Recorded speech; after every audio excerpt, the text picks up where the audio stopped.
हिंदोल उपकारागार जड़े विचाराधीन अभियुक्त सन्देहजनक भाव मृत्यु होइछि। मृतक हिंदोल एनएससी रूपाली गाँव विजय नायक बोली जनापड़ी।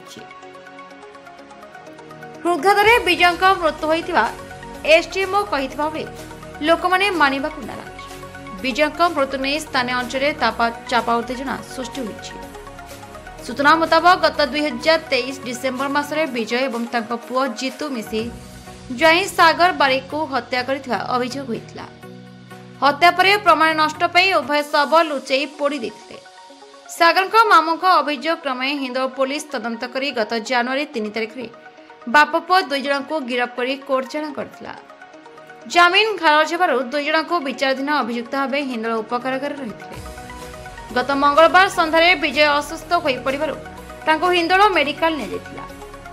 सेठारे डाक्टर तांको मृत घोषणा करथिले। हिंदोल एसडीएमओ डाक्टर सुधांशु मिश्र को पचारिबारु किछि दिन पूर्व विजय 2-3 थर डाक्तरखाना को आसी विभिन्न रोग रे चिकित्सा होइथबा बेले गतकाली संध्यारे हृदघातरे तांकर मृत्यु होइथबा कहिसंती। अन्यपटे घटनार तदंत दाबी आज सकाळु ग्रामवासी माने मेडिकल छकरे रास्ता रोक करथिले। हिंदोल उपजिलापाल दिलीप सेठी, एसडीपीओ दीपक जेना, आईआईसी चारुलता बेहरा प्रमुख बुझासुझा करबा परे रास्ता रोक करथिला। घटना को नहीं स्थानीय अंचल चापा उत्तेजना रही।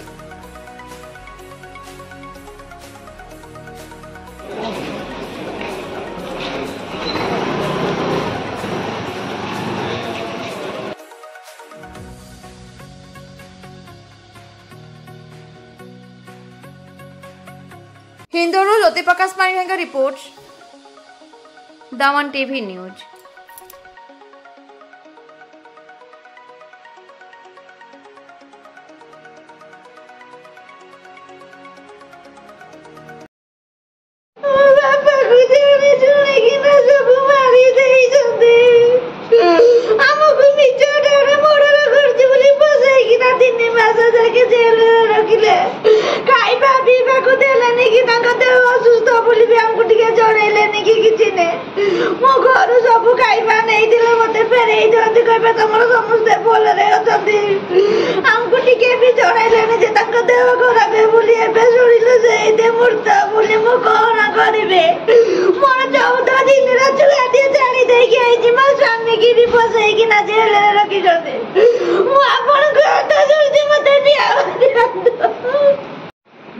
आज्ञा मु सुकुल नायक आम रूपाली ग्रामर जदि गोटे केस फसी जाइछन कि आमर गोटे पेसेंट कि देह खराब होती कहवा उद्देश्य कि आमर जीतू बाबा विजय भाई जे कि तांकर मोला सब आसी कौटी कि हिंदोल मेडिकल कहवा उद्देश्य जे सार शुणु आम तांकर देह खराब थिला कहवा उद्देश्य कि से माने केबे मेडिकल नवाई कि चाह ना मोला सपटा हिंदोल मेडिकल पहुँची आम आज्ञा ये विरक्त हूँ।